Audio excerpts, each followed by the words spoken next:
Welcome to Burn the Ship. This is the podcast where we connect entrepreneurs with professionals that can help you go all in on your business. We talk to people that have walked the walk, talked the talk, been through all the things that we experience as small business owners, come out the other side with more experience, more skills, more know how that they're willing to share with us so that we can run a more successful business. So, thank you for joining our program today, Chad. Your time means a lot to me. Helps us learn a lot of stuff. It helps us learn, or excuse me, it helps the audience learn a lot of stuff. So I appreciate you on their behalf as well. Anybody that shares that time with us, it really does mean a lot. So thank you for that. But why don't you go ahead and introduce yourself? Tell us a little bit about yourself and your business. Well, I am Chad Wade.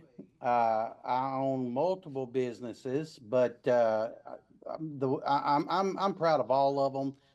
We have a YouTube channel of Chad Wade TV. We have that a media company there. I am an author. I have a book out called Street Smart, and I have that and. But the wholesale is UNS Wholesale. We also have a string of retail stores that go along in the smoke shop community.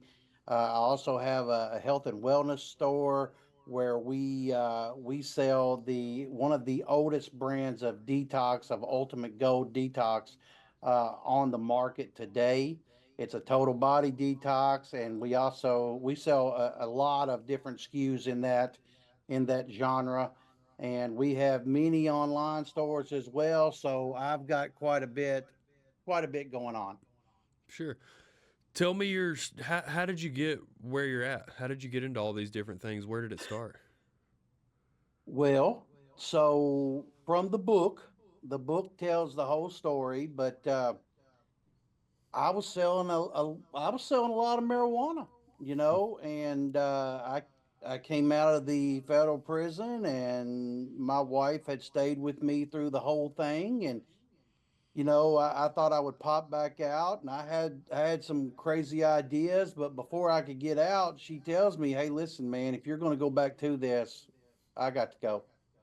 I can't be a part of this in any way, and you either straighten it up or we got to be done." And that forced me to try to reevaluate everything because I really had no real plan until she made the plan for me. She was the quarterback of the team, and so she called the play, and I kind of had to go along with it. And she tells, her story is probably a little more in depth to that, but the bottom line was, I'm not going to participate in that game plan. And so I jumped out of prison. I started selling suits. I became very good at selling suits. Believe it or not, I was a big dude, and I was able to sell suits to big dudes. So I went to a big and tall store, and I was able to sell clothing, and I was doing real well with it. I learned a lot of sales there, but really where I learned my sales technique was on the street. And I understood buying in large quantities, selling, whether I had to piece it out, whether I had to sell it to middlemen, whatever I had to do, I would do it. And that's what I did. And I was lost selling suits because I was punching a clock and working for someone else. And I was lost. I hated it. I didn't like, having to work for other people. I definitely didn't like being on their schedule. And so, I came up with this crazy idea because at the time people were flipping houses, right? And so it was very easy, no doc loans, very, very simple to do. And so we got into that, and we were rehabbing houses, flipping houses.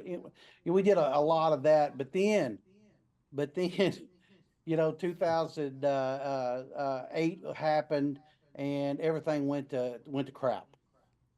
And of course the bubble burst, and we were holding a mortgage, and people were having a hard time buying homes.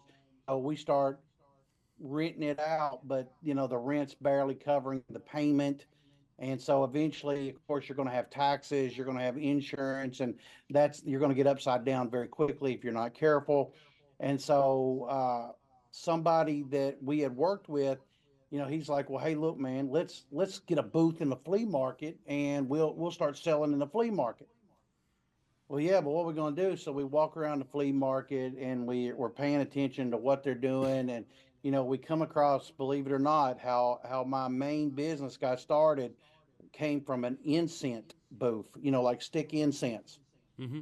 We saw what they were doing in there, and that didn't make sense to me. Very dark, very uninviting. I didn't understand why anybody would even give a damn to be there. Why would you buy from them? And it's cheap incense and it's garbage.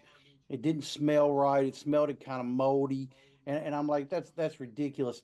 And so I tell him, I say, hey, look, Brandon, what we can do is we set up a booth, we get some lighting, we get some music in there, atmosphere, right? Because atmosphere is everything. Nobody goes to a dark nightclub any longer where there's no atmosphere, no women, no dudes, no drinks, no food. Nobody goes there, right? Atmosphere is everything, regardless.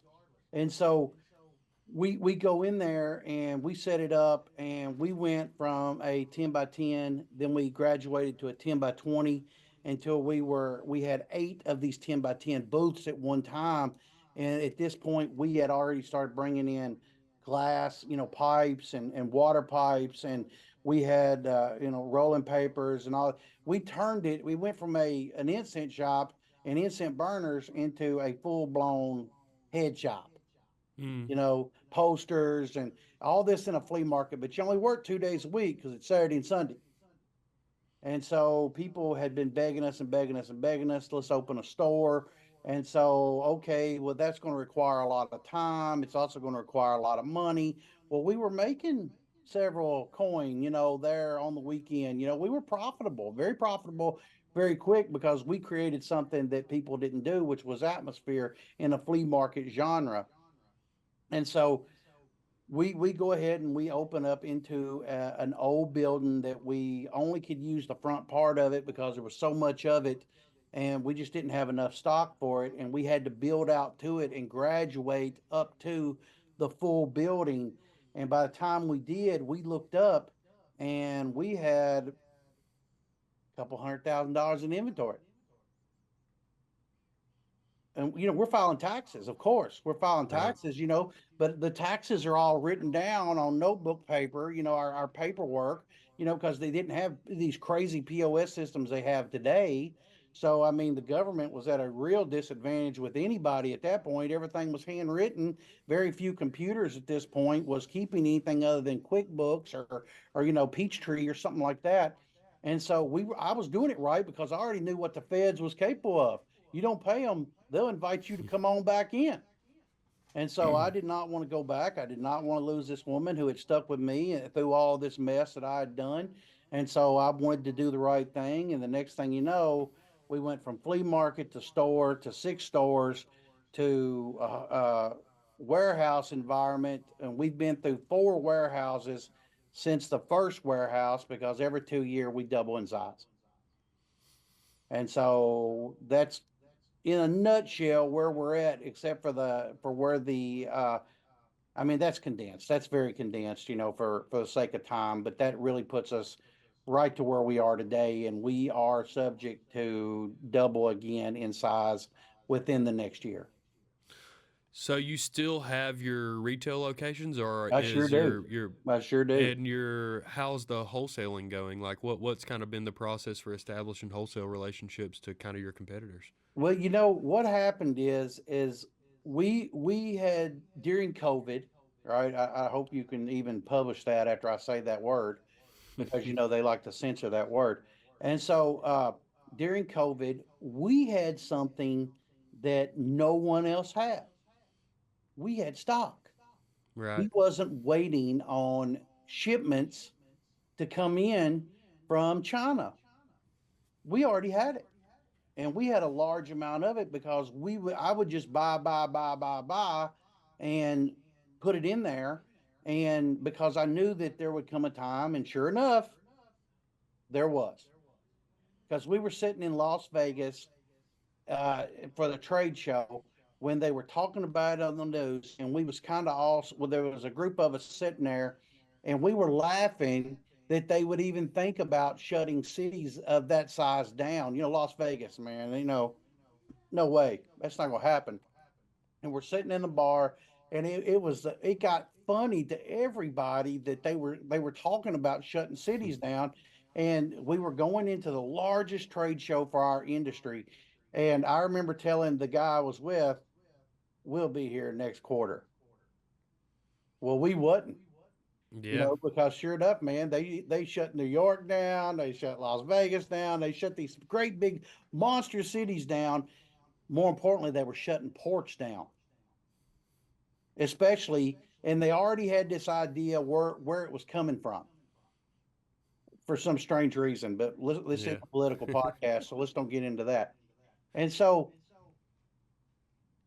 we never shut down either.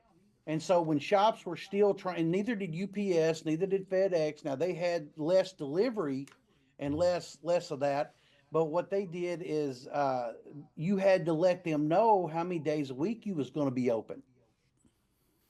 Well, I had several employees in the warehouse, and most of them were single moms, and they had bills, and everybody had bills, and so I had to have a group meeting. And my wife's a nurse, and so my wife really understood disease and how communicable diseases work and all this. And so she tells them all, "Hey, listen, that's just not how that works. Well, I don't think I need to, but I got to work, and everybody wants to come to work." And so we did, and then we start filling orders, and nobody's at work. And so we just had the stock, and we had the ability to put out all these orders. And during that time we did a couple $1 million worth of orders. Right. To other retail locations. Well, to stores all over the United States. And so they were traditionally getting those products from overseas? Well, we have a lot of wholesalers here in the US in our industry who get those products overseas. Oh, okay. Yeah, that But makes a lot of sense. we kept having we kept in contact through WhatsApp and through Zoom with our contacts over there. And we were being told they were shut down. I was seeing the factory in the background, and it was full of people. Right. So we just kept ordering. We just kept coming because we were filling orders, they were taking orders, we was paying money, they was taking money, and it just kept coming. And when it came, I remember the first box that came, everybody's kind of looking at each other like, should we open this? And I'm the captain of the ship, so I go out there with the knife and open it up, and I don't have any gloves on or anything. You got to have a little bit of faith. But I've already lived through a federal penitentiary situation, so if it can be dirty, I've already seen it. Yeah. And so we're picking it up, and I'm scanning. Everybody's kind of looking at me like, "Oh my God, you're going to die."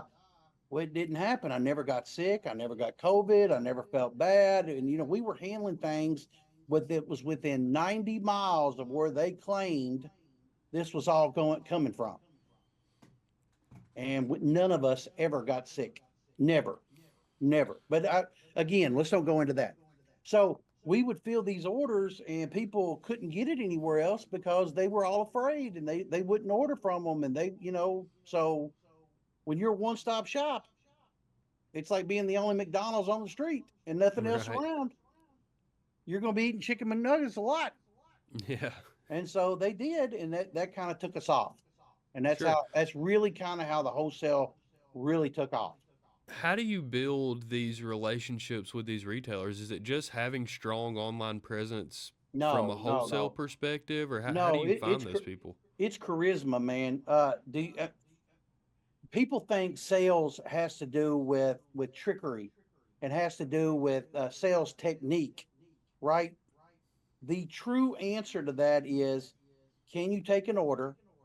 Can you feel the order? If you make a mistake, can you own it? And will you always tell the customer the truth, even if it costs you money? Can you do it? And from the world I came from before, it's a good idea to tell the truth. Right. It's a good idea to follow through on what you say you can do.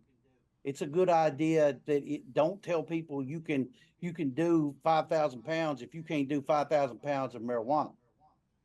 So if you can and you do, and the money comes and you take it and they get it, and you're perfect, you're golden. Well, in the wholesale route, it's the same thing. If you can follow through with what you promise you can do, and then if there's a mistake, you can own it and fix it and just tell the truth to the customer, that's all it takes. And not be afraid to get on the old phone and say, hey, XYZ customer, hey, this Chad at UNS Wholesale, calling about your prior order. How did that go through? I still follow through with every single order because I get shipment delivery notice. As soon as I get it, I call, hey, that order landed right, and I follow through. And then I do something nobody does to this very day. I handwrite thank you cards, and I thank them for their business. Because when's the last time you got a letter in the mail? Oh, it's been a long time. Thank you on the back and handwritten. And and I have a doctor's handwriting, so I have to be very careful how I write. But Hmm. if you got that, how would you feel? Yeah, special. Yeah, I mean, and that's what I do. And so, and I buy them in great big thousands packs. I give them to my sales dudes, and we even pay for the postage, of course. And please just handwrite them. Thank you. Well, I appreciate your order, and I look forward to doing business with you in the future. How many people do you think tell me, "Oh my God, I've never got a card before"? All of them. All of them, all of them. Yeah. And so that's how that differentiates us from everybody else in the wholesale is we truly appreciate it enough to handwrite it a thank you. Take So time. Go ahead. where do you go from here? What like? Because obviously you've established like what you're selling, how much of it you're selling, at who you're selling to, and understanding those relationships. And then you understand how, kind of what the culture is of making those people feel appreciated and wanting to continue to do business with you. So, what is your next step? Is it just, are we staying true to that, continue to try to double every 2 years, or? Well, I mean, uh, you have to keep the customer in order to keep going.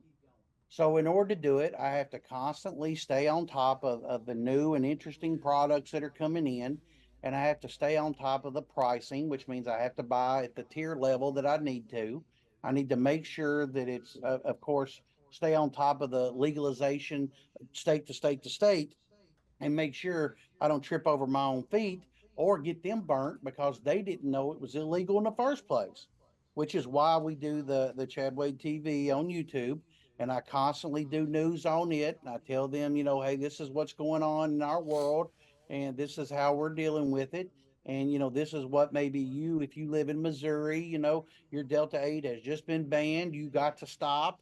It's going to be September the 1st. You're going to be out, which is it's just less than 2 weeks. Yeah, a couple weeks. Yeah, so they're out, and then that's just Delta 8 gummies and tinctures. And so they're going to be able to have, flour. And anyway, but we go into all that. And, hey, this is the new flavor ban in this state for disposable e-cigs. And I tell them all this. And I try to give them all the FDA news. And I try to keep people understanding this is a bigger environment than you just don't show up, turn the key, and hey, let's sell cigarettes. And so I try to educate these people how hard this really is because it can be a job. Really, what I did when I got this started was I just built myself an 80-hour a week or 100-hour a week job, Right. and it never stops. But I would rather work like that than give somebody 40, 50 hours and Yeah, let them no, pay that me a makes a lot of check. I sense. can't stand that. And I would think that, as Americans, that's how we should feel. We should Yeah, want to have absolutely. our own thing. And that's what I'm trying to help people understand. Whether you do it in our industry or another industry, you have to understand that working for you matters. Yeah, no, I agree. How do your employees, like the people that are working alongside of you, how do you build a little bit of that ownership into their minds? I pay them. If you work, you get paid. If you go to the trade show, you don't pay for jack. I pay the flights, I pay the food, I pay the lodgings. You get out there and you turn the coin. That's what you're doing all the time. Now, if you sit around and drink and smoke weed at the show, that's on you. That's got nothing to do with Chad. But I mean, other than that, I'm more than happy to take care of them and make them feel appreciated because that's how they get paid. Yeah, And 100%. but I mean, on the other hand, I mean that may look, self-serving, but that's what business is. You are hired to do a job, but I don't tell these people when they got to work. I don't tell them when to start, when to stop. If you don't work, you don't get paid. It's that simple. And, I always appreciate them. I provide their computers for them, their printers for them. We provide their phone system for them. It costs them nothing to get up out of their underwear and go right to the computer and start calling. And, as you can hear, the phone just don't stop ringing. Hmm. And so I don't know how to turn the volume down, so I'm stuck. And so, but that's really how I make these people understand. And we have, weekly meetings and we talk about things. And when we get new products, they get a wholesale sheet. These are the selling points. Here's any kind of testing that we have for it, because I have to have all legal testing for it, so that if a customer wants it, you just email it right out to them and game over. And so I So try to keep them educated. what's the biggest obstacle of growth in your industry? Why are more people not diving into the wholesale world for this space that changes so often? Well, I mean, I don't, here we go again with politics, but I don't want to get into that. But the economy's tough, and getting started is not one product. Right now, we have a little over 4,000 SKUs in my warehouse. Right now, we have almost 2.5 million dollars worth of inventory. And I think we only owe 150,000 on it, but that's on a note. You know how that goes. Yeah, sure. And so we owe nothing for it, and it can sit here. But of course, there's still rent, there's still payroll, there's still insurance, there's still everything to pay, and this becomes a 7 day a week job. And so, but why people don't do it? Because it's expensive. Yeah, the It's barrier to expensive, entry. and the very thought of coming in and, okay, here's a 10,000 square foot warehouse, which you probably know isn't very large. Yeah, So it's not. 10,000 square foot, they're looking at it and they think, well, I've got to fill this with shelving units. I got to have POS systems for it. And I got to be able to enter in every single SKU into a computer system. And oh my God, it's daunting. Well, it is if you don't have a team. That's exactly right. And who's going to teach you to do it? Nobody. It's probably nobody. Yeah. Nobody. Because of trial and error. I can't tell you how many times we failed. But really, we don't look at it as failure. We look at it as learning lessons. I know that sounds cliche, but it's just the truth. Because if you worried about being a failure, then you probably wouldn't have done anything in life. Can do you fear the change in your industry, like from the rules and laws and regulations? Is you know there's always going to be some opportunity in the space, no matter what they I do, mix or. but I see opportunity. I'm kind of known for that. I'm kind of known for seeing into the future, like I'm some kind of medium, and I'm seeing in my crystal ball, But that's not true. That's really not how I do. I see the trends, and I go to the show, and the moment I start seeing more of this, less of this, the less of this is out. It's out. It's like seeing Tommy Hilfiger at Sam's. Nobody's buying it, man. That's why it's there. you know and so that's how I see it. I see the trends and how they're working. Like I see that we're about to have a big gain in glass sales. I see it, and mainly because legalization is coming across America, and I really look for us to be totally legal within the next 2 years. you know I mean, I don't even smoke. But I mean, I'm just saying, I don't smoke that. I smoke a lot of cigars. I'm big into the cigar game, Mm, and so that I really know a lot about cigars. But I don't even wholesale those. Mainly because I don't want to stock that kind of thing. And so, but I know that we're going to have an uptick in glass sales, and I know this is going to happen. We've already ordered a god awful amount of it coming in from both India and China. So it's coming in even as we speak. Several containers are on their way, because I know that with legalization of the flower, you got to have something to smoke it out of, right. and not everybody is smart enough to cook it down into an oil. Yeah. And that's a process, and you could end up ruining as much as you save. Right. And so why bother when I could just burn it? Right. And so that is going to happen. And so they're going to have something to do with it, and I want to be their guy. Yeah. So what are the retailers' lives like these days? Like, is the head shop space more profitable than ever? Or are they struggling, or kind of what's the finger on the pulse of those guys? Well, with the retailer worries more about federal legalization, moving everything into the dispensary, and the dispensary being the one-stop shop. Because if the feds say, okay, the only place you can sell any of this product is going to be where they can get the marijuana. And so they're kind of mom and pops a little nervous, because vaping is about to be out the door. The flavored vaping is because they only have 23 approved e-cigarettes right now, and they're all tobacco flavored. There's going to be no candy flavor according to the FDA, but that's going to have to be legislated. And because we don't, in the United States, we don't worry about rules, we worry about laws. Right, And so FDA has rules, the federal government has laws. And so you can't be jailed for rules. So right. it is what it is. But I do see that coming. Because there is a little bit of health issue there that I totally get with that, because it's a synthetic nicotine that's very scary. You don't know the long term effects, and so I think they know that's coming. But our industry has always looked towards the next big thing, and it's already reared its head. So we already know what it is. And Yeah, so for sure. with mushrooms and mushroom products coming out, once we started seeing that, we didn't worry about that. We move on, and then because it's just trending. The next big thing, the next big thing, the next big thing, the next big thing.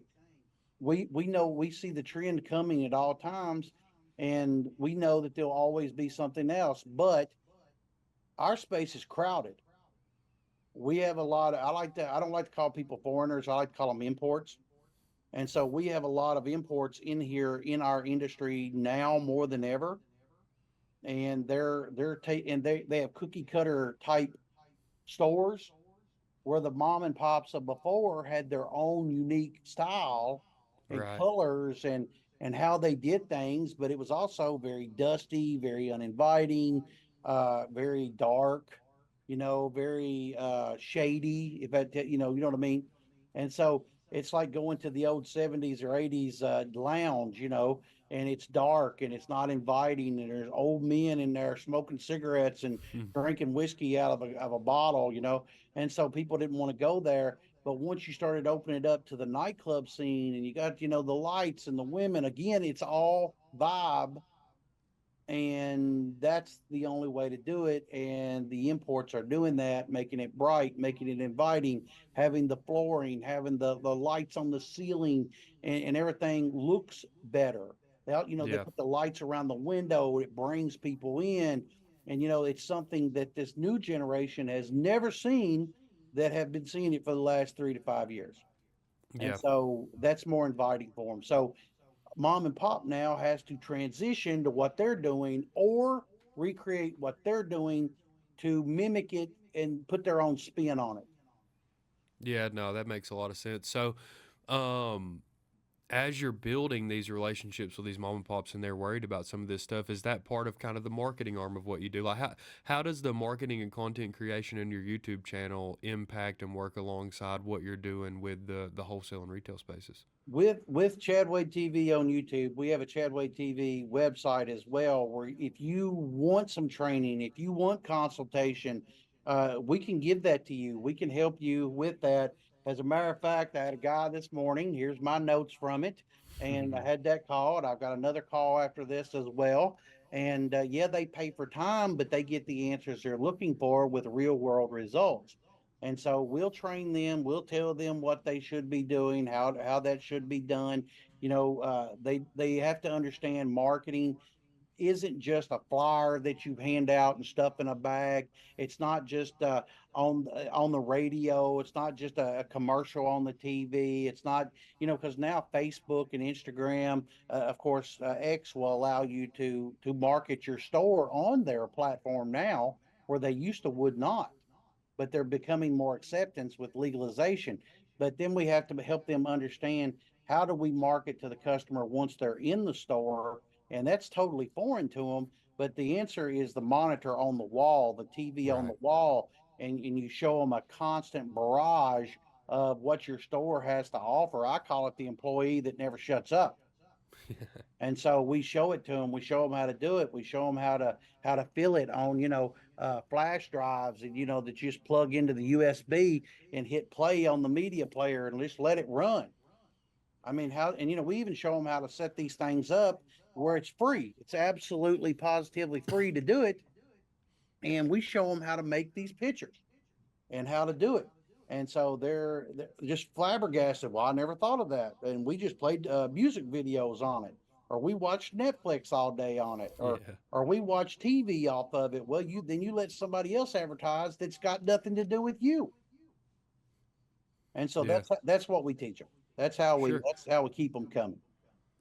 So for people in the retail space or people that are interested in working with you, how do they find you? How do they reach out to you? Tell us your kind of, where they can get the content on YouTube, check out the wholesale locations, all that thing. Well, I mean, it's UNSWholesale.com is the wholesale.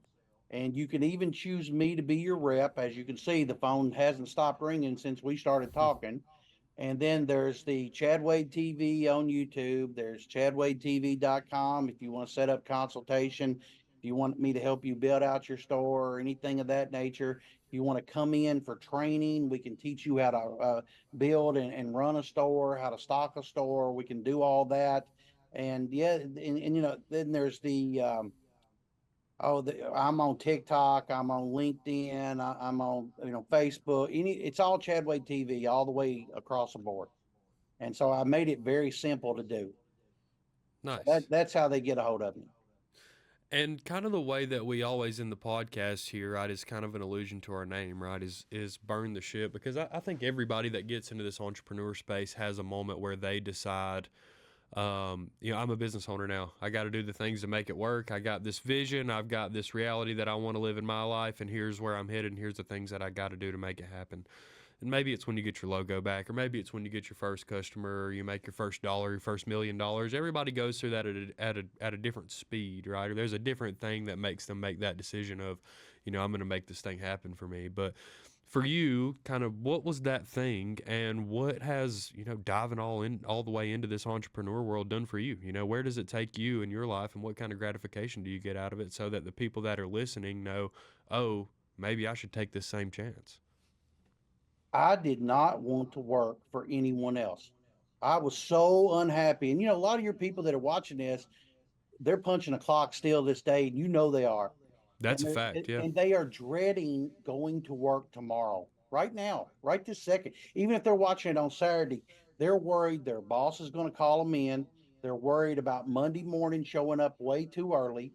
They're worried about not getting to see their kids, or not being able to be with their kids and go to their functions, not being able to be with their spouse or significant other, one way or the other. They're thinking about all the things they're not going to do because they got to go punch a clock. Well, I felt the same way. And the moment I knew it, I mean, just it grabbed me. And when Brandon said something about, hey, we could do this in the flea market, I still had a job, but then on the weekend, I would go do this. And then I got to the point to where I said, if I keep doing this, I will stay at this job. Yeah. And so I literally gave 2 weeks without even telling the wife. Without even telling the wife, I gave 2 weeks. And they worked me the whole 2 weeks too. I'll just tell you that's a crazy story too. And so she didn't even know I wasn't working. She did not even know I didn't have a job.